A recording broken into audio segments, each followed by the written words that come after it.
Yeah, g'day everyone, and welcome back to the TryPod Live with Winnie and Clarkey. We are live. Whoa! Hey, oh, you're off. Wait, get out of it. You're off. Got you there. No, Did you think that was the ref? Okay.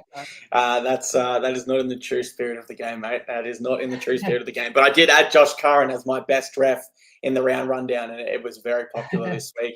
We're here as always, guys, with our preview show. We're going to break down every game for you, give you our best bets. That is, we are live, of course, and we want to see your comments roll in. So please feel free to do that.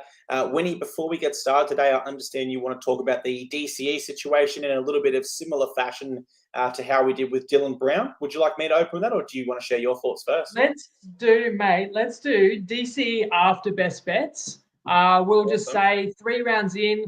I feel like I'm a bit stiff to only be 4-4 on the best bet so far.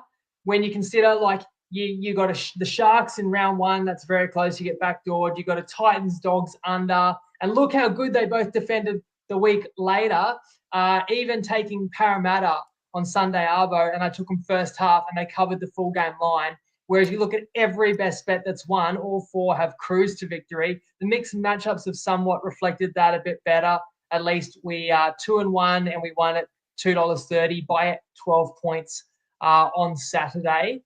And I just want to make one more point about the first 3 rounds and why it's so hard to draw form lines. Follow me through with this. Canberra flogs New Zealand. They're in a different class in round 1. But then New Zealand flogs Manly. Manly can't even get close to New Zealand in round 2. You know where I'm going with this? Round 3, Manly flogs Canberra. So instead of a straight line in form, as I sometimes say, it more so resembles a game of paper, scissors, rock. Yeah, absolutely, man. The NRL is the most unpredictable league in the world. I say it all the time on this show, but I think it's particularly important on a betting show that a few years ago, a bunch of data scientists came together and they combined every single professional sports league around the world to determine which is the most unpredictable in terms of underdogs winning, etc. And at the time, it was the NRL. I'm not sure if that still stands true, but to even be up there in the top 5 shows that it is a really hard sport to not only tip, but of course, when we're talking betting, we're looking for at least $1.80 value on best bets. So we're typically going for that line and playing our hand that way. Let's go to the best bets now, mate. We're at a 4-4 record for 2025. What have you got for us in round 4? I've got a few that I liked, mate, and others I was really close on. I'm going to begin by taking your Titans Friday night against the Roosters, and I'm going plus 8.5, which is an alt line on Ladbrokes and Neds. They're at 7.5. At $1.95, which I think is too high, but I will buy the extra key number of 8 as well, just because I don't see that much between these sides. I know Counter Kinney's a big out, but as is Connor Watson for the Roosters. And last year, it was a different story. We watched these two hook up actually late in the year. But this year, the Titans are much improved to me. The Roosters are not quite the same side, albeit they did slay the champs in round 2, but I think I'm getting too many points with the Titans. Then I'm going to take my Finns on Friday night in the Battle of Brisbane. I'm going to play it as a same gamer just because there's an alt line I want to play that Dabble at the moment is not letting you play it as a single. So follow this through as well. Dolphins plus 14.5, which is $1.85 on its own, but I have to add Brisbane team total under 44.5, and it gives me $1.86. I get 1 extra cent. I don't really want the extra cent, but I'm confident that if Brisbane scores 45 or more, that the Finns probably aren't covering the line. So that's okay. So I'm going to get $1.40. I'm going to get 14.5. It is $1.77, $1.78 elsewhere if you want to do it a less convoluted way. But I think it's worth it for those extra 7 cents, and I need that to qualify as a best bet. And again, I think this line is too high for a desperate side in a derby game, with their home members actually packing out Suncorp. Similar to what we saw with North Queensland, I think the Finns are every bit as good as North Queensland, who did keep it reasonably close in Brisbane. So I think that the bookies have gone too big on a line because Brisbane's so popular with the punters. And then speaking of the Cowboys, they're at home as well and are also desperate, and I think will win this week with more class in their spine than the Canberra Raiders and home conditions to favour. So I think Cowboys win. They basically pick them everywhere, although they're a slight outsider on Sportsbet. So I'll play plus 1.5 at $1.86. And finally, I'm going to lay the 3.5 at $1.90 with the Tigers on Sunday. Similar thinking to the Cowboys logic. I've got more faith in the 1, 6, 7, 9 to produce points at home. I think Wests are the slightly better team. They, of course, play the Warriors. And just this extra vigor and energy that we haven't seen around this club for over a decade, I think can carry Wests a fair way. I know New Zealand have looked good the last fortnight. And, in fact, Wests have covered every line this season. But I want to jump on the Tigers before the value dries up anymore, which it may if Wests take care of this one. So that's my 4 best bets. So catching points with basically Titans, Finns, Cowboys, and Tigers. And as I said, I was very close on a couple of other plays that I'll get to, plus some guest tipsters with their best plays again this week to include. But anything stand out to you from that bunch so far, Clarkey? Yeah, interesting. I'm with you on 2 and I'm against you on 2, and I'll get to all my specific reasons as we go game by game. Also excited that we'll have the guest tipsters back this round. Just adds more best bets to the show for you guys, more different angles to consider. I think it's a positive overall, so please jump in whenever we have a tipster giving out their best bet, Winnie. And let's go to the DCE situation. So this unfolded yesterday. It was the Channel 9 News put it out that he has told Manly he will not be re-signing with them past this year. Then their CEO goes live on Fox Sports and says, well, we're going to offer him a 2-year deal and counter that. DCE then goes back on Channel 9 on 100% footy and says it doesn't matter. Essentially, this is my last year at Manly. So what do you make of the whole situation? You can take this any different angle you want because there's so many different ways to talk about it. How do you feel about the situation? Well, first of all, I knew that his contract was coming up, but I just felt he would definitely make it work at Manly. Sure, he still wants to get a nice pay packet, but I thought Manly might want to pay a bit less because he's coming into the twilight. DCE maybe would even take a little bit less because when you got as much money as he has, does it make that much difference? And he could sell it. DCE could sell it as sacrificing a bit to keep that contending window that at least Manly in-house must believe they're in. Plus, the truth of the matter is, don't we all understand that DCE can be paid back for years to come in, roles, employment with the team, post-retirement. So I was quite shocked when the news broke that he's basically come out and said, I will not play for the club after 2025. And the Dolphins are one of the prime candidates. And I don't want to contradict myself or be too hypocritical. I'm not that excited about getting DCE, even though a year ago I was pleading to Ben Hunt to come and join the Finns because there is a fit to bring in a veteran leadership, halves, to let Katoa learn the ropes alongside. I'm just wary of the age, but DC is probably only a year older than Ben Hunt. Is 1 or 2 years. He's just that little bit older. The price that DCE wants, I just don't think the recipe for success is paying overs sort of based on past performance. Now, you're going to tell me, well, it's 15 years of sustained performance by DCE. Incredible career, incredibly durable. But just me personally, if the Finns have 900K, let's call it $1 million because it'll be $1 million, it'll be ballpark there per year. I'd rather try and recruit the next up-and-coming young gun, like we've seen teams where that teams maybe overpaid to bring Callum Ponga in, or you bring in Matty Burton, or even the Dolphins did it. They grabbed the hammer. He wasn't starting in front of Drinkwater, and that can actually be a building block. And there's many names out there. I don't know who the next superstar is. If we knew, everybody would already be lining up. But I'm sorry, they're all Storm players. But you've got Far Longo, Jonah Pezzett, Tyrone Wishart. They'd all probably start at a lot of clubs. I feel like I'd rather my team overpay for one of them. It just might suit the timeline of Katoa, and it might be a player that you can ultimately win a premiership with. Whereas does DCE joining the Finns, even I understand you bring in leadership, standards, experience, I don't know if that wins the Finns a premiership. I want to hear what you think about the fact that man once backflipped on a contract at your club. Would there be any interest in Titans because they are one of the rumoured teams? Or are there any other teams you think this makes sense for? I think from what we're hearing, it seems like Roosters are the favourites and Dolphins are in second place, depending on whether he wants to remain in Sydney or go to the Dolphins. But where I want to take and for the Titans, I wouldn't hate it. I wouldn't love it. It's the same sort of thing as Ben Hunt. If he came, I would have been happy and supported him all the same. But I also recognise that they are towards the tail end of their career. But exactly what the Titans do need in an experienced half. Look, the angle I want to take this is just surprising. It really does surprise me because the NRL salary cap auditor reportedly set his value at $400,000. So if I'm Manly, I'm signing him on $400,000 extension on a 1-year deal.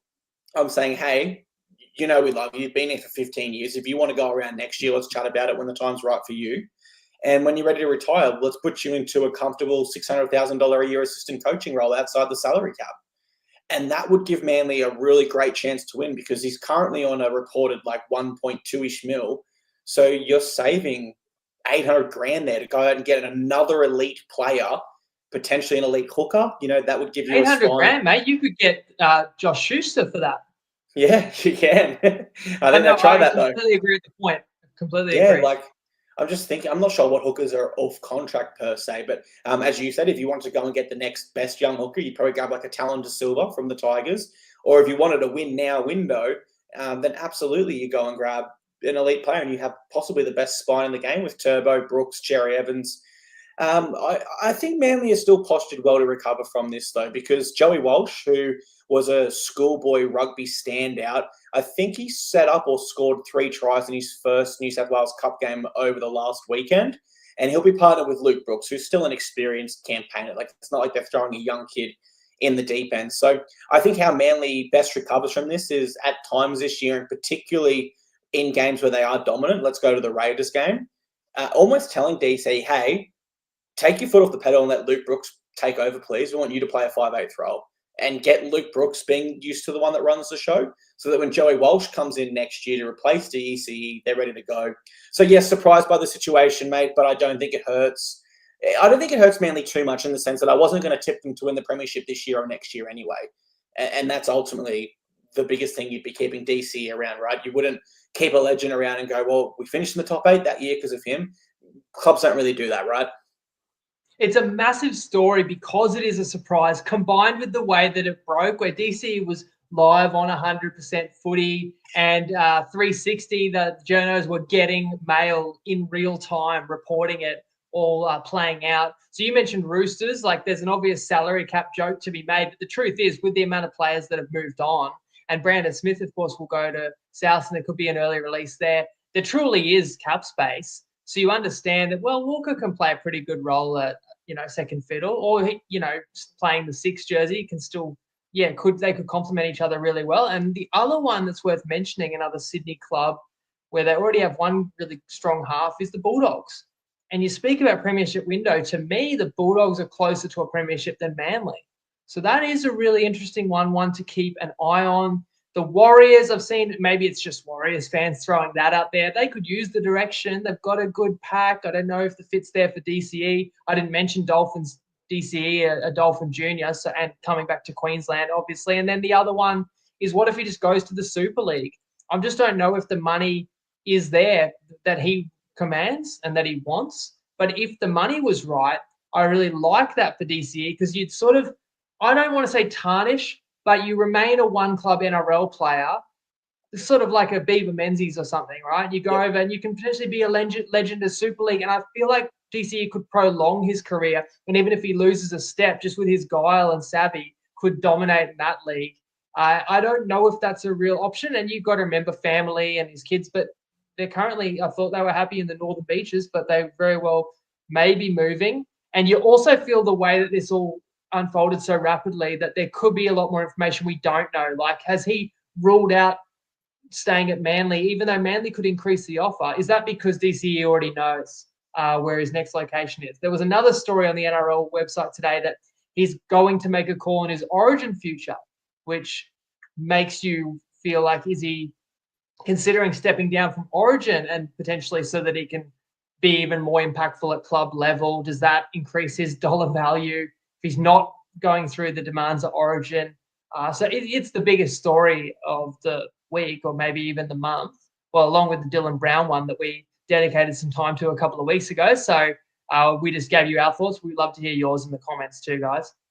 300%, guys. Get those comments in. We'll bring them up on screen as we go through game by game. No clip from Tristan this week. He's super busy with the Better merger that's planned to take place on April 1st.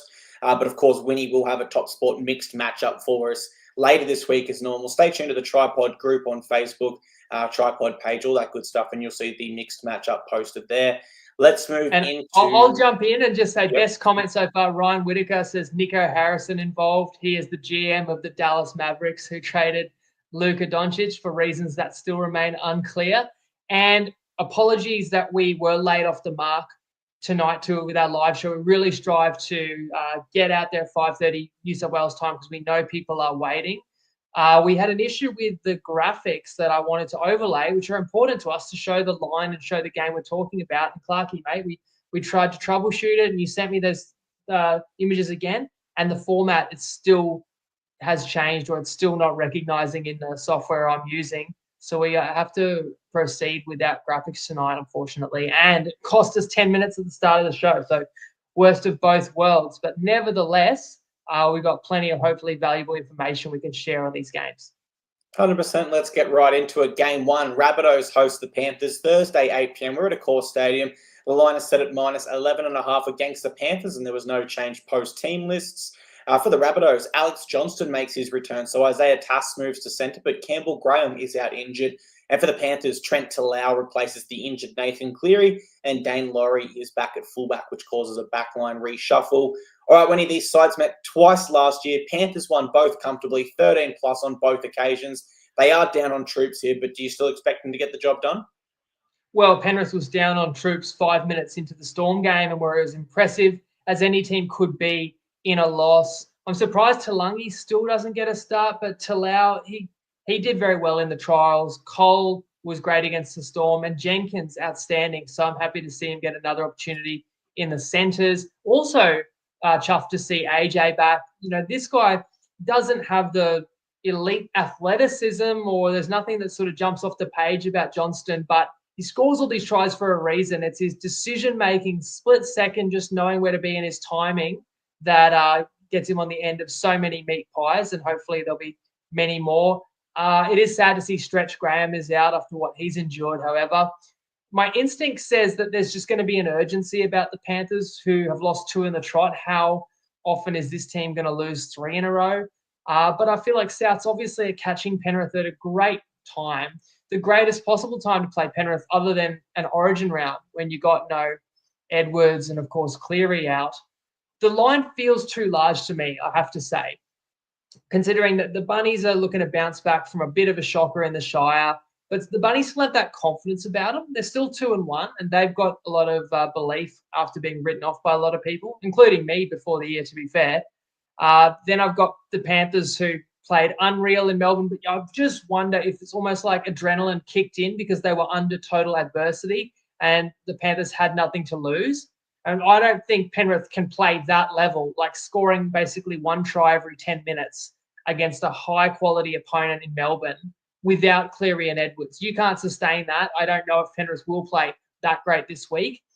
365, the line actually ticked up to 12.5. And it's hard to say. I don't want to say if something doesn't end up being a best bet, but I reckon I was going to play that. And then it came down again to 10.5. And then that's where you discipline. You know, you've got to draw the line somewhere. And I left it. So I'll leave it as a lean to Souths.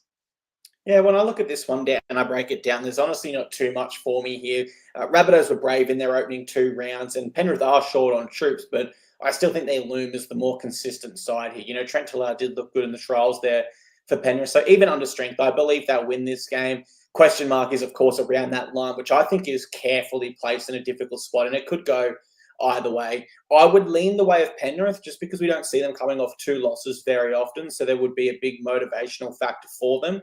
And I also feel to break down this Panthers side, you really need a methodical coach that studies the X's and O's of the game.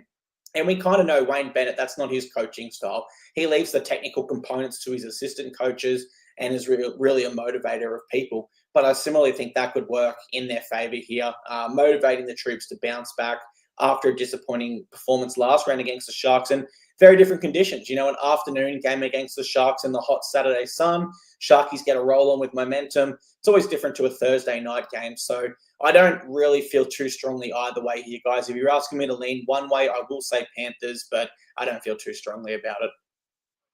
All right, at game 2, Roosters host the Titans Friday, 6 p.m. We're at Allianz Stadium. The line was set at minus 5.5 against the Roosters. That moved ever so slightly to 6.5 with news Keanu Tinney is out for the Titans. So Jalen de Groot goes to fullback For the Roosters, they'll be without Connor Watson, so Zach Docker-Clay moves to hooker, Nat Butcher and Lindsay Collins returns for them.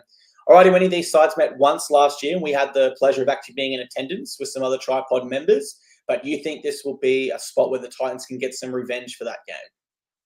Well, there wasn't much pleasure for Titans fans that afternoon. The Roosters blew them away. But after a really important win for the Gold Coast and an impressive one, just because the Titans defended their way to victory on Saturday and needed to set the tone for this year and believe in themselves that this year can be different. And I always feel like there's points in the Titans, but are they tough enough to actually win the lion's share of games? I know the Roosters redeemed themselves after their first game. That was a Herculean upset of Penrith, but the Tricolours couldn't replicate that spark in attack, falling quite flat at Mount Smart, which was fine for the best bet. We had unders there, and you tipped a Warriors win. And as I say, last year, towards the end of the year, the Titans were a lame duck. The Roosters were still pushing towards top 4, So it's a very different teams and different scenario this year. And I do think the Roosters have the edge in the pack, and you can call them the better team, plus home advantage, but it's not a huge edge anywhere. And I don't trust the Roosters halves, the Panther slaying aside. So I feel like they're quite evenly matched teams, and the line's simply too high, even accounting for what you will lose in Kinney. You do have a couple other fullbacks on the field, just wearing 6 and 7. And the line was as low as 4.5 and as high as 7.5, which is pretty rare. Maybe the 4.5 was anticipating Kinney in, but I actually thought that was a more reasonable and more fair line. I think 7.5 was clearly too high for me. And then to get the old 8.5, which is the best bet, only sweetened the deal. I do also have Benny, who I want to talk about. Benny from Benny's Best Bets has a play on this game. But let's hear your thoughts on how this one goes, mate, being your team that you know intimately. Yeah, I broke this one down yesterday for my Titans podcast. So breaking it down from that lens, I hope there's not some subconscious bias creeping in to my analysis here. But I do feel this is a winnable game for the Titans, despite being underdogs here. I think they're the biggest. No, they wouldn't be the biggest underdogs this round, but certainly they're up there. The Roosters, I just thought they looked disjointed in attack last round against the Warriors. And you take Connor Watson out, not only is that another change to an already struggling spine that doesn't quite have the reps together in Townsend, Teddy, Smith, and now Watson being out, but he's also done a lot of work defensively for them this year. So that is a hole that certainly appears in their roster for me. Meanwhile, when I look at the Titans, this is a side, in my view, that will be desperate to replicate their defensive efforts against the Knights. Now, I know the coaching staff will definitely challenge them. And keep in mind, we have Brett White as our defensive coach, who's assistant coach to the Kangaroos and the New South Wales Blues. And, of course, Des Hasler, another really tough marking coach. They will tell this Titans side, hey, if you don't go out and repeat that defensive effort this week, last round matters nothing. So I do see our players being motivated here.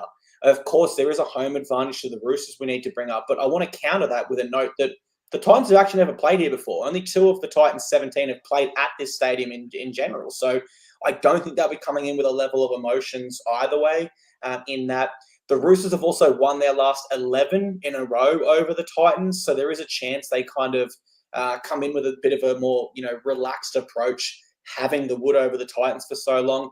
But even so, with that stat of 11 in a row, I just feel this Roosters side doesn't compete with their previous sides. I'll go as far to say this current Roosters side would lose to every single one of those previous sides that have beaten the Titans 11 times in a row, probably 13 plus, just with the experience out the door, if I'm absolutely honest. So I do believe my Titans will win here. I can see us covering a converted try line. So the fact that you've got a best bet with plus 8.5, I absolutely love. And I will be absolutely cheering that one home. Let's go to Benny's best bet on this game, Winnie. What has he got? Yeah, I'll play that in a sec. I just got to shout out Benny again. Although he missed his try scorer last week with his guest tip, he more than made up for that, getting a 30-1 multi, which featured in my Roast My Multi video that I put out in socials on Friday. If you saw it, you know what I'm talking about. We're just sick of people sending me so many multis and expecting me to tell them exactly what's going to happen. So I just had a bit of fun with it and called out a few multis that I was unsure about. And then the very first one is Benny's. And he does get 2 bench forwards to score. They both score falling on dropped bombs. In fact, he needed Fafita and Bullymore, and Bullymore did that very action twice in the space of 2 minutes. So egg on my face. I'll happily eat crow, and I salute Benny for getting that one up, and I'm hoping that he can get up his try score tip this week. Although, since it is Titans Roosters, I haven't watched the clip yet. I hope he's going to pick a Titan, but let's see. G'day, TryPod fam. Thanks to Jacob and Clarkey for having me on again. Special thanks to Jacob for blessing that 30-1 multi for me last week on his roast me post. Funny how these things land sometimes. I'm dead set certain that if he doesn't roast that, it doesn't win. Instead, it's the very first one he roasts and it wins at 30-1. Unfortunately, Hammer didn't score, so my best bet didn't salute this week, but I'm back with another one for you. This week, we're taking another fullback, and we're going to lock in James Tedesco at $2.35 on Bet365. Historically, this has been a great matchup for Teddy, scoring in 7 of his last 8 matches against the Titans for 10 tries, which at face value sounds great, but I'm not over-relying on a favourable historic matchup. The Titans have leaked fullback tries more than any other team in the comp. Last year, it was 20% of the tries, and I think that was 24 tries across 15 games. They didn't concede one last week. Law of averages says they'll concede one this week, especially at $2.35. I think that's a pretty good price. Let's lock him in. Best of luck if you follow. Let's hope we can salute this week. Cheers, lads. I always love a Teddy anytime try scorer, whether he was in the Blues, Kangaroos, Roosters, doesn't matter. Just for the fact that if you're not going to get out of sheer brilliance at X Factor, you know he's got the fitness to always be up around the ball when there's a line break, looking for a offload. So I'm a big fan of Teddy, and even though I'll be supporting the Titans, I think that's a really good chance of hitting as well. Anything else? All I can say is your boys did contain KP really well last week, and I hope they can do the same. I'm gulping a little bit because Benny has picked a Rooster in that one. But, try scorers aren't the easiest to pick, and you can easily get a try scorer salute and still cover the line on the other side too. Now, happy to jump into the Battle of Brisbane. We've just covered your team, and you mentioned that it's a little bit harder to judge when it is your own side. So, and I've got a best bet on this one, but hopefully I can also put my bias aside and make a strong case. Yeah, reverse psychology. Just talk the tip up as much as you can this week. Do not roast it at all. And maybe that'll be the secret. Let's move into the Battle of Brisbane, guys. It's Game 3, Friday, 8 p.m, Suncorp Stadium. Line is set at -13.5 against the Broncos, who do welcome back Tony Staggs. So Dean Mariner drops out. No changes to the Dolphins. And in my opinion, this is Rugby League's newest and possibly greatest rivalry. I really enjoy this contest, the Battle of Brisbane.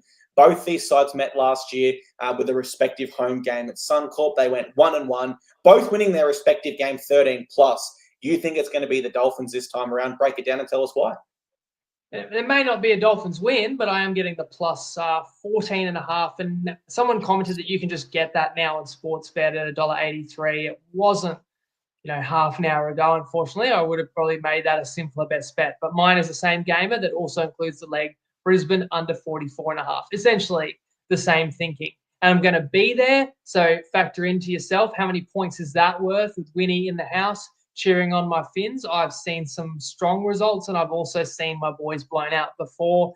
Wasn't there last year in round 26. Wish I was, where the Dolphins got up 40-6, and Brisbane was a 6.5-point favourite still in the finals hunt, mind you, at that stage. That was a landmark achievement for the Redcliffe Kings. And you could say it gets the monkey off the back, because if the Dolphins came in this year and still had never beaten Brisbane, there'd be doubts about whether they could do it. But it's also wonderful motivation for Madge to sort of right one of the wrongs that was ultimately that doomed Kevy. It wasn't just missing the finals, but it was Brisbane being blown out by the Finns and destroyed by Melbourne, right at the end. So not showing any fight. And now they get that same opponent, and Brisbane can show how much they've turned things around. And I know, Madge will be very motivated to do that in front of what'll be, if not a full house, very close to, and you get the old Dolphin Stags in as well. That's not going to be fun for my Finns to deal with.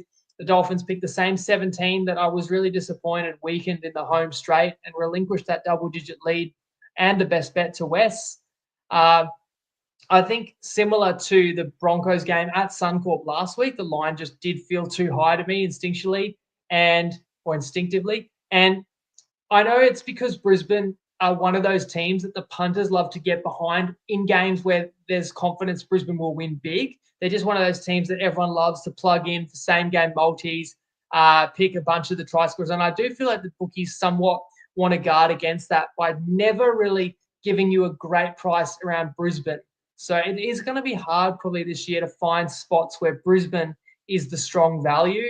I've got a Finns team that's almost staring down the barrel of season over when you consider you're already 0-3.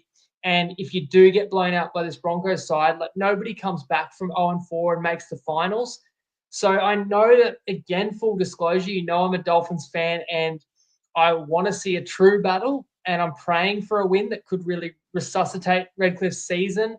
But I don't want that to cloud my judgment. I just feel that the Dolphins clearly have not given up yet this year, had flashes in attack that they're going to need because they're going to need to put on points when the opportunities comes their way. But in a game like this, I also don't need to question defensive attitude or anything. With the atmosphere, the occasion, I know the Finns will be bang up for it.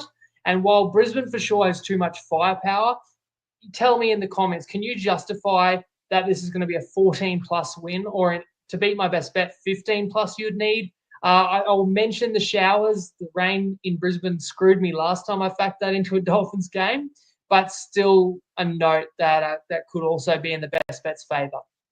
I actually didn't know that, but you're bang on, mate. And no team has ever made the finals after starting a season 0-4. Based on historical data, it's an under 2% chance. The Raiders in 2002 started 0-3, but they won 10 of their last 14 to scrape into 8th. And the Eels in 2006 started 1-5 and went on a big run late to finish 8th as well. So statistically, any side that starts 0-4 will finish in the bottom 4. So this is huge for the Dolphins. Can I clarify that? If it's never happened, then why is it a 2% chance? I'm not too sure. So that's what ChatGPT says here. It says it's an under 2% chance based on historical data. So maybe sides are finishing like 9th and 4 and against isn't going their way, which is why it's giving such a low figure. I'm not sure on the exact science behind the AI, but yeah, really, really interesting point there because my first point was here actually. We know it's not working for the Dolphins at the moment, and we felt they would be desperate last week, starting the season 0-3. And to be honest, I didn't see enough of an attitude shift in them against the Tigers to think that would suddenly change this week. But then I stepped back and I thought, look, this is a game it's easy to get ready for. You don't need to marshal the troops and fire them up. They're going to be ready for what is now rugby league's biggest rivalry. That works both ways. So Brisbane will be up for this as well. And we can't forget what happened last time. They were embarrassed by a big scoreline, 42-6, I believe it was there. So I actually think both sides will be up for this. I do expect a higher scoring game. It is earlier in the season, so sides haven't quite clicked as much defensively as they have offensively. So I do think we'll have a higher scoring game. So I didn't have too strong of a lean either way at that line. If I had to tip, I would say that I would go the Broncos. But I'm going to go 2 try scorers here. I think Herbie Farnworth scores against his former side. He has 4 tries in the last 2 games he's played them. And I think Jesse Arthurs is a great chance as well. So I'll be playing a 2-leg multi there with try scorers for my prediction. Anything else in the Battle of Brisbane, Winnie? No, Godspeed to the Finns. At least give us a good game, guys, because that should cover the line. Absolutely. I'm not greedy. I'm just asking to cover the line. Yeah. Yep. Cover that line. Get those Finns up nice and high in the air. Let's move on to game 4.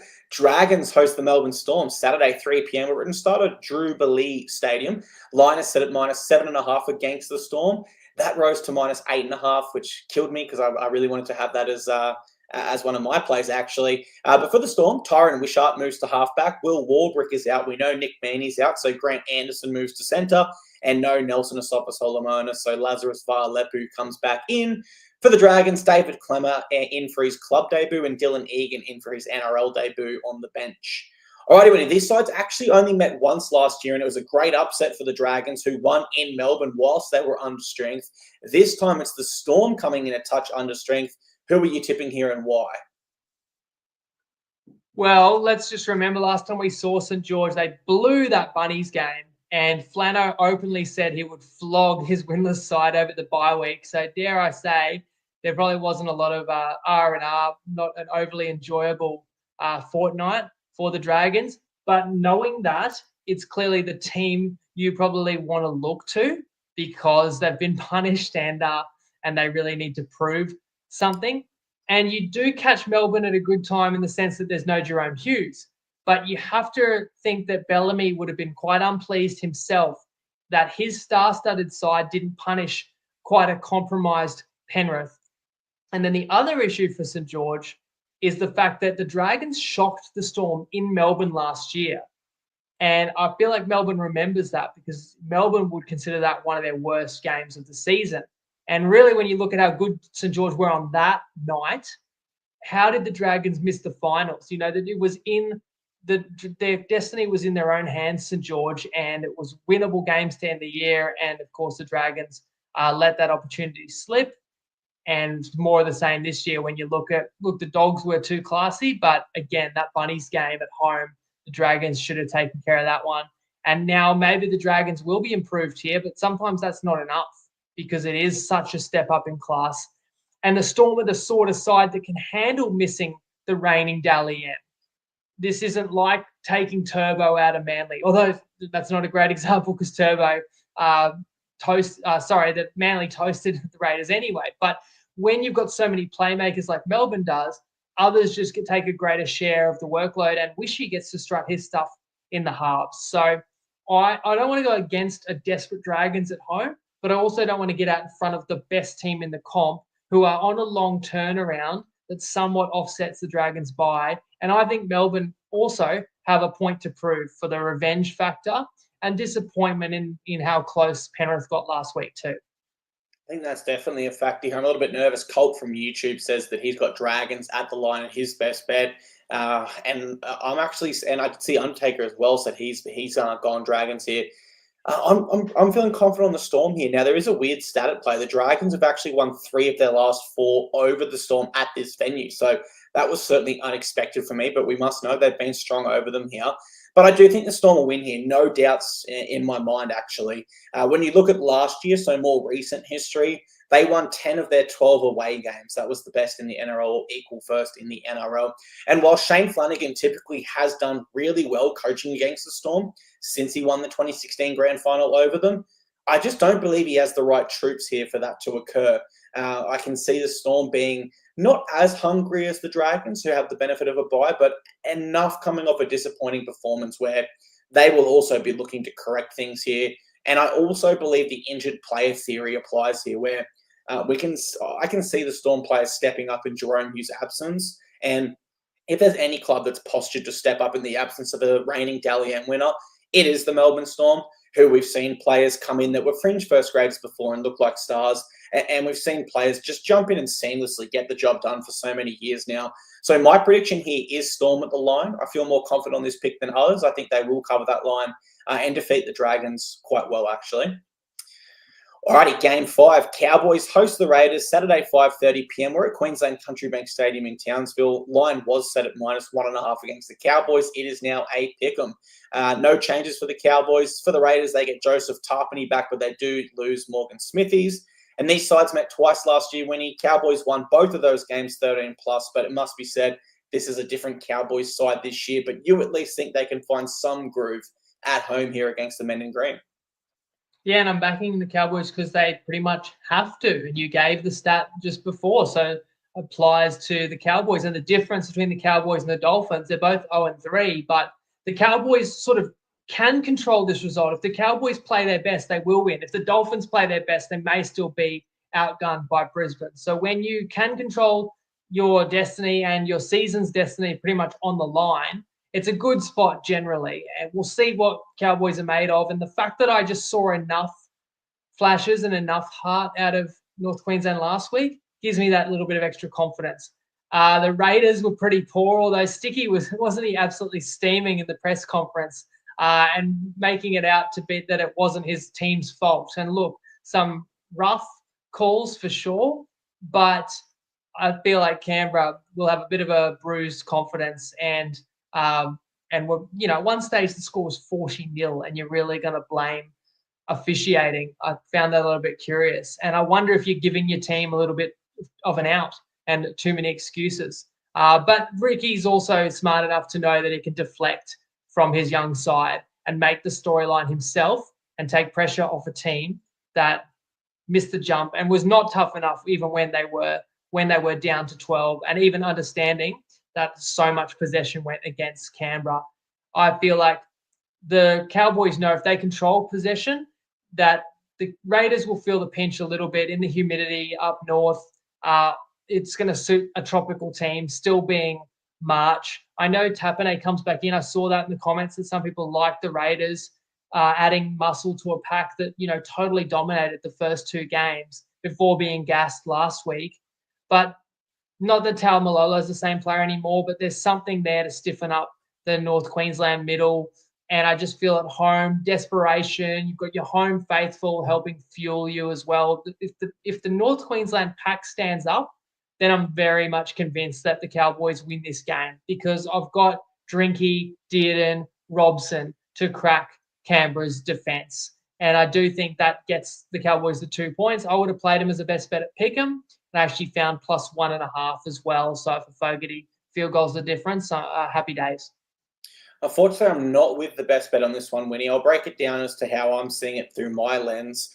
I think this has the potential to either be game of the round or an absolute poo slinger. This will not be just an average game of footy. It's either going to be super entertaining or super poor, in my view. But look, where I was critical of the Cowboys last week was they had some nice moments against the Broncos, but when it got hard, they were not prepared to fight hard enough for a victory.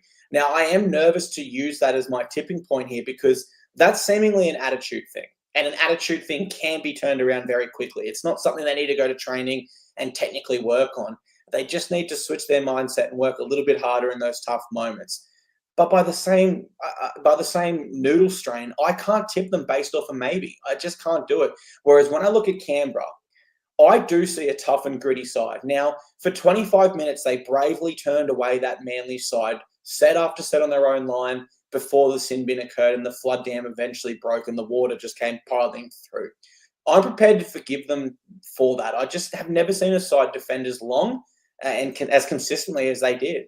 They consistently turned back the Manly Sea Eagles, who are a side that they can score points at home. We've seen that. And I just wonder how different that game might have been if the Raiders' first try didn't get disallowed, which I was quite impressed that they went on to score that. Now, Cowboys have won their last 6 games in a row over the Raiders, but I'm not going to read into that too much just because I have not liked their form at all to start 2025. They are conceding an average of 35 points per game. I don't think the Raiders have that many points in them, certainly not as much as the other sides.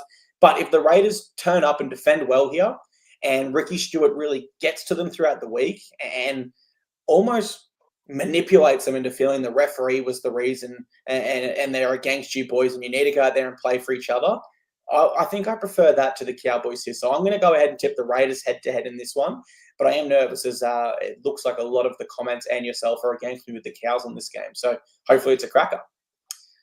Game 6, Sharkies host the Bulldogs Saturday, 7:35 p.m. We're at Shark Stadium again. Line is set at -11.5 against the Sharkies. No change there. Tommy Hazelton back for them. Braden Hamlin-Welle out. And for the Doggies, no changes.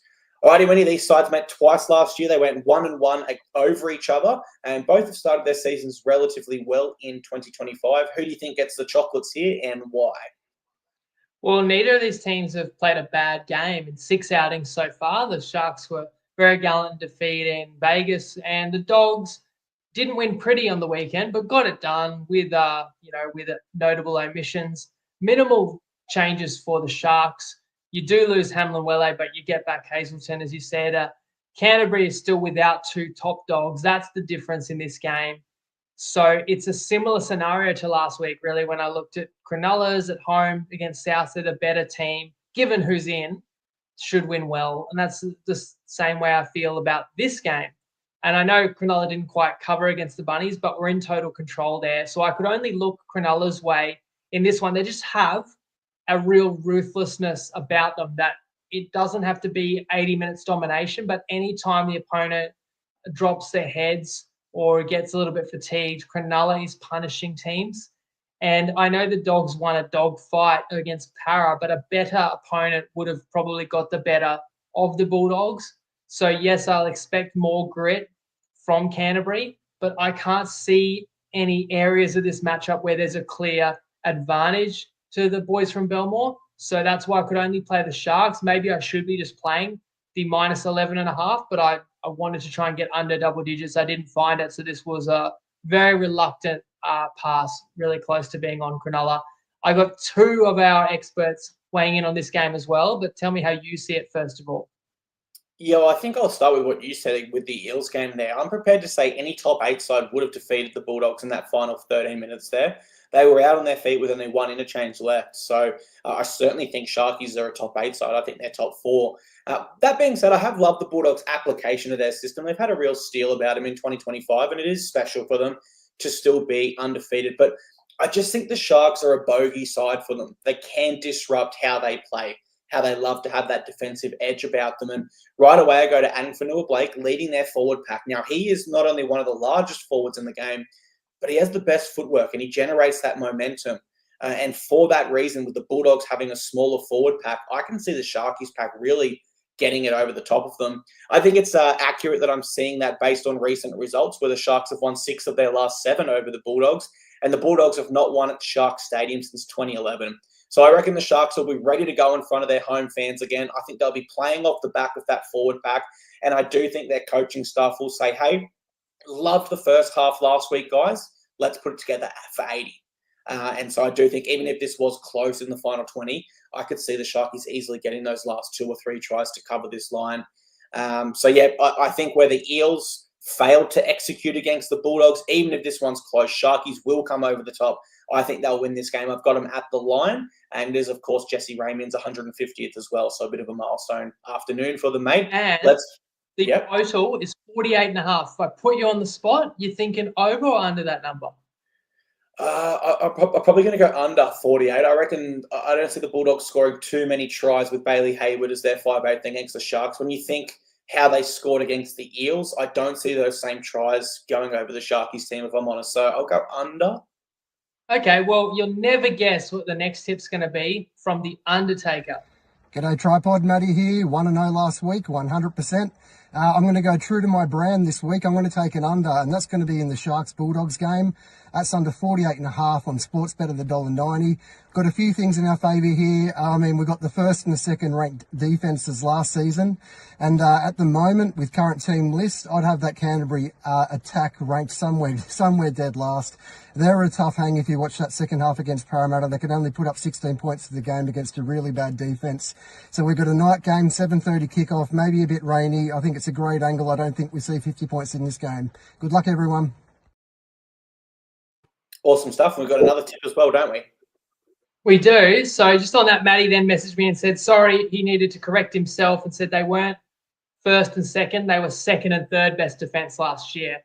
The Storm, I think, finishing strong. Well, it was either Storm or Penrith. That overtook them. Do you know who's actually got the best defence in terms of points per game this year? I know. Don't say it. I know. Yeah, it's the Tigers. The West Tigers. Say there, you make stats tell any story. But, hey, hopefully that's true. Best bet for me on Tigers, but that's coming up on the Sunday slate, right? But we do have another best bet on this game. So let's see how the Padonis sees it. G'day guys, Padonis here, ready to go for round 4. And my best bet is a total match points under 49.5 in the Cronulla Sharks Bulldogs game. That's $1.83 on Sportsbet. Let's just call that the Braden Trindle insurance. I just think that both of these sides match up well. It's going to be a final style grind, intense game. I think we saw the Bulldogs attack struggle last week with that kick out Burton, as expected. I think it's going to be a little bit more of the same. I can't see this total getting into the 50s, which is what's going to happen for us to lose this bet. I think we've seen goal kicking become an issue for both these sides at times, so that could be in our favour as well. And heavy rains and storms predicted in Sydney only aids to our cause. Gamble responsibly. Good luck. Alrighty, boys, who copied whose homework there? And I do like how we threw in the Braden Trindle insurance because, as you know, when I'm covering games, I get the score ready and I've got it ready on my phone. And I just thought, Trindle's going to kick a field goal here. I just had Trindle, someone's going to kick a field goal and stuff me. Yep. So then it's straight back to the computer, mate. So, yeah, I like that they got the... And you know what else, mate? The line was mostly for Cronulla 15.5 last week, even 16.5. But someone did comment that they had minus 14.5. And Trindle kicked a meaningless field goal that pushed the margin from 14 to 15 and actually was the winner for that punter. And there's a saying as well about great minds, Clarkey, and you said you leaned unders, and then we got the Undertaker and Padonis, and of course they all are judging the games independently. So there you go. The only difference in their tips, of course, Matty went $48.5, $90, and Padonis $49.5, $83. So 7 cents. You're getting not a key number because it's the odd number, but they're basically the same bet, of course, and probably it's equivalent amount of value because that's probably a fair trade-off. So let's hope that doesn't come into play and that both the boys can salute. And those are the two boys of our experts that are already 1-0. Yeah, fingers crossed they can keep their 100% record, keep that rolling for as long as they can. Let's move on to Sunday afternoon, mate. Game 7. Manly hosts the Parramatta Eels at 4 p.m. We're at 4 Pines Park. The line was set at minus 19.5. Which one of you was Clarkey? He spelled the name wrong, even though it's on the screen for him. It moved to minus 18.5 there. Tom Trbojevic back. We all knew that. And Taniela Paseka, unfortunately, out. So Nathan Brown comes in. One main change for the Eels. Sean Russell back on the wing. Jordan Samrani out. Now, these sides did meet twice last year as well, Winnie. They went 1-1 over each other. But Manly have been devastating at home to open 2025. Do you expect that theme to continue here? Well, you've got one team that's just in absolute disarray. And it's not the 0-3 Eels. It's a team that can't even keep their own captain. He wants to leave, right? So how's Manly going to play? Now, it's not quite. It's probably a good time for Manly to get a soft kill, and then DCE can show that regardless of what the future holds, that he's got total commitment and he's going to play very well, as Undertaker does say. Manly 80-0, and Manly did that last week without Turbo, just about. So now Turbo's back in, and you wouldn't risk him if he wasn't right. So as I say, catching Parramatta at a good time because Parra's playing so bad, and of course Moses is out. And I did want to make that point. I think I touched on it in the recap. Like, Mitchell Moses wouldn't have been the difference in the first 2 weeks. Parra was second best anyway. But I do believe Parra wins that game and flips their fortune against the Dogs if Moses was available. So, you know, it really does start to add up when you're missing your marquee man. Manly is going to miss a key middle. Sad news about Paseka. I don't know if Manly's a bipolar team that can be really hot or cold, or if it's simply the home road dichotomy where the 2 games Manly's played at home, they've just cruised out to a 40-0 lead and then actually taken the foot off the pedal and let in a couple of late tries that made the score look closer than the game really was. And this game is at Brookvale, as you say. And it's a huge line, though. I mean, this is the same line that the Eels were catching in round 1 in Melbourne. And we all know, man, the Seagulls are not the Storm. But we should probably remember that when it comes to being a big favourite and blowing out a team, Manly can do it and turn it on with the best of them. So maybe you do need to power rate Manly like an elite side when they're in a heavy favourite position, because that's when Manly excel. But Manly don't excel in the must-win games against the other contenders, I would say, generally. I'll give a shout-out Lomax for going Super Saiyan in the loss, but we both called out Dylan Brown not doing enough, and he's sort of put a bullseye on himself, taking that the richest deal in history. Hawkins does not look like the solution long-term in the halves, is limited in what he's providing the team. Manly are deadly anytime they dominate possession, and also like Melbourne, they play positively. They'll happily shift inside their own half and can hurt you from anywhere on the pitch and have a lot of speed. And I do feel that Parramatta won't be able to contain that. So although the line seems to be too high, and I mentioned on the recap as well, all the big favourites failed to cover last week. I think the reason is that Manly's another team like Brisbane, like Penrith, like Melbourne. When the punters expect them to win easy, they just load up on the same gamers. And the bookies want to try and protect against that and make the line a little bit bigger, make the try scorers a little bit shorter, so just so they can't get creamed, because it does seem like those are the type of teams that can win in blowout fashion. So I'm not really confident that Parra gets a result here, but when the line's approaching 20, you don't need to necessarily pick a team to win. I still think Parra have solid players who should be playing for pride. It is the nationally televised Sunday Arvo game, and I probably should be on Parra here, but I wasn't brave enough, so I've passed with a lean to the blue and yellow. And another reason for me is because I think Manly's so popular. I didn't really want to play plus 18.5, knowing it probably does get into the 20s by kickoff. I think in terms of tipping this game, the only tip is Manly. I'll be shocked if anyone's actually tipping the Eels to win here. But when you do introduce that line, it does make it more interesting. Look, there's a couple different ways here where it can work in the Eels' favour. Is the Daly Cherry Evans situation fully honest from all angles, or has there been some kind of falling out there? Do you think there has? Maybe that disrupts the side. That's really, honestly, there's not too much going on there for the Eels. They had a bit of effort last round, but yeah, I can't see too much changing here for them. Let's start with the home ground. Manly have won 7 of their past 8 at 4 Pines Park. Their last 2 wins have been absolutely electric. Meanwhile, the Eels have only won once here from the last 6. Now, Eels were able to stay in the fight against the Bulldogs, but I think that was largely thanks to Burton and Kikau missing, which is extremely important because their points typically come down the left edge. Manly, they're just not in the same ballpark there. They will attack early, they will attack fast, they will build pressure, and they will ultimately defeat this Parramatta Eels side. Now, a line of 20, that's significant. I would have to hope the Eels could contain them. I hope they could contain a 20-point 20-point line. So I lean with them there. My tip is, of course, Manly. The other thing that I'm looking at here, Winnie, as a potential is where we spoke about the Panthers in that sandwich spot. Do the Seagulls overlook the Eels here? Do you think potentially, given including this game, 3 of their next 5 will be the Sharks, Storm, and Panthers? So do you think there's a risk that this could be a sandwich spot for the Seagulls? That is a fair point. And if there's any doubt about Turbo, you definitely will kind of feel we've got bigger fish to fry and we could win anyway. And those are reasons why I don't think Manly's a sure thing to win big.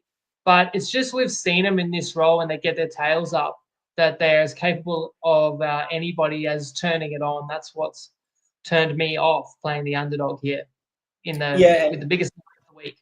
It's a big line, yeah. And I think like whether people say Manly are flat track bullies or whether they think they're genuine dark horses, it won't matter here. They'll still beat the Parramatta Eels. It's just a question of how much.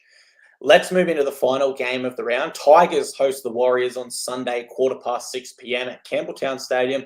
Line was set at -3.5 against the Tigers and did not move. They've got no team changes. For the Warriors, Roger Tuivasa-Sheck is out, so Adam Pompey moves to the wing. Rocco Berry returns at centre. These sides only met once last year, Winnie. It was in New Zealand, and the Warriors won by 12 points. This time they meet on the Tigers' turf, and it is an improved Tigers side. You've got the Tigers doing a job here in the final game of round 4. Break it down for us. That's right. Best bet, Tigers -3.5, $1.90, Ladbrokes and Neds. And it is a different West this year that stayed cool, calm, and collected when they were down against the Finns, and better conditioned as well. Ultimately getting up, scoring the final 18 points and getting a big away win. As I mentioned, Tigers, the narrow cover in a loss against Knights, big win over Para, and the win last week means that they're 3-0 against the spread. The Warriors have won 2 on the bounce and obviously covered the spread in those wins as well. So both these teams are shooting for 3 head-to-head wins in a row. No RTS for the Warriors, but it's great to see Berry back for New Zealand. And then the kid, Leotawa, I've been crying out for, where's the next Kiwi star player who actually emerges on the Warriors and can play his career for that team? And it could be this kid. I somehow have an affinity for Warriors centers, it seems. Solomon Akata, Connie Hurrell back in the day. So love watching this guy play. They need some playmaking in the outside backs, especially with Roger out. As I said, I'm taking the Tigers in this game because I really like what I see on both sides of the ball, apart from I didn't like it when it was beating my best bet and my team, my beloved team last week. But I'm seeing toughness in defense that I haven't seen out of these Tigers consistently. And, of course, it's the best attack they've been able to offer. And that's because of the recruitment of Luai on the back of you get Coruscant in there a couple of years ago, on the back of Galvin and Buller emerge. And now that's a pretty deadly spine that is, I think, is just going to generate at least one more try than CNK, CHT, Metcalf and Egan. And it pretty much is that simple. And I think possession will be so key because New Zealand plays a high completion, simple style. They want to wear the opponent out as long as the Tigers value possession and don't get too fatigued and too worn out. I think the Tigers will have the more class to prevail in this one. And for me, the line is light. And if Tigers keep winning, it won't be for much longer. But for now, I think still a little bit of value in West. And I really feel like I wasn't brave enough to put them in the top 8, but they're on that trajectory. And I've overestimated a couple other sides where, at this point in the year, I think West would believe that they're a finals-bound side, and they look like one to me. Yeah, I'm still struggling to get a proper read on the Tigers winning, and I think there's probably, looking back on it, it probably has been a little bit of their last 3 years. I just fully haven't been able to wipe my mind with what I've seen and acknowledge that it is largely a fresh side. That being said, I think people can understand my perspective there. It's been 3 wooden spoons in a row. Speaking of 3 in a row, if the Tigers win here, it would be the first time since 2018 they've won 3 straight games, which is just wow for the fans, man. We're going back to to win 3 of their first 4. How far? Like that's probably yeah, they're probably back when they made finals. Yeah. Honestly, it's not out of the question there. Look, they were fantastic last round in chasing down the Dolphins. As much as I hammered the Dolphins for their application late in that game, the Tigers were within a sniff, and ultimately they took they took the pie and came over the top there. That being said, I am going to lean towards the Warriors here. Now, they have won their last 7 in a row over the Tigers, and I just think they'll have slightly more than the Tigers here. Where I'm kind of leaning with my mind is I look at Las Vegas, and their attack was horrible. They came back and corrected it. Their attack was poor last round against the Roosters, so I'm expecting them to spend some time and hopefully correct it and come up with some changes there. That being said, we need to acknowledge, as we did earlier in the show, the Tigers currently lead the NRL for the best defense. Warriors are pretty good defensively last round as well, I thought. So I'm going to go Warriors. I'm going to lean that way, but I don't have too strong of a feel for this game winning. I do have a leg of this in Clarkey's collect, so I'll move to that before we finish the show. I'm going to go Storm, minus 5.5 at the line. As I said, guys, I think the Melbourne Storm are too classy. Yes, we can say the Dragons are coming off a bye and they'll be focused. I still think the Storm are a converted try better than them. I'm going to go Sharkies head-to-head. Really confident they get the job done there over the Bulldogs, and I'm just being cautious by playing it head-to-head. And then my final leg is going to be Tigers and Warriors under 54 total match points. I'd be shocked if this game was like a 32-30 score line. These sides just don't seem like the sort of sides to pile on lots of points based on what I've seen so far. I think we'll more than likely see like a 20-10 score line, something like that. Now, when you combine those 3 legs on Top Sports, Winnie, that comes out at $2.88. Worth noting, though, Clarkey's Collect has not been profitable this year. I think my record's 1-2 so far, so definitely looking to bounce back there. Anything else from yourself, mate, before we wrap up the show? No, I like the sound of that. I know we are sort of head-to-head in terms of a couple of my best bets. I like Tigers. What was the other one? I've gone Cowboys, And whereas you like the roadside, the Raiders and the Warriors. But these are low lines, and you'd expect people on both sides of the coin. So let us know how you see it, guys. I generally agree with unders in New Zealand games, so I do think that's a bigger strength of the side than their attack. And you saw that last week, whichever way you played it, unders or New Zealand was a winner. But that was at Mount Smart, so I want to see, this is obviously the first game for New Zealand on Aussie soil, and I don't know if I mentioned that, but New Zealand can be inconsistent when playing in Australia, so that's another reason why I like West, but it definitely could be an entertaining game. I'm enjoying getting Sunday night games. It does mean our recap comes to you a little late, but hopefully people don't mind that. And just the other tip that we don't share, though, there's been a lot jam-packed into this episode, as always, and especially with the guest tipsters we're going to have consistently.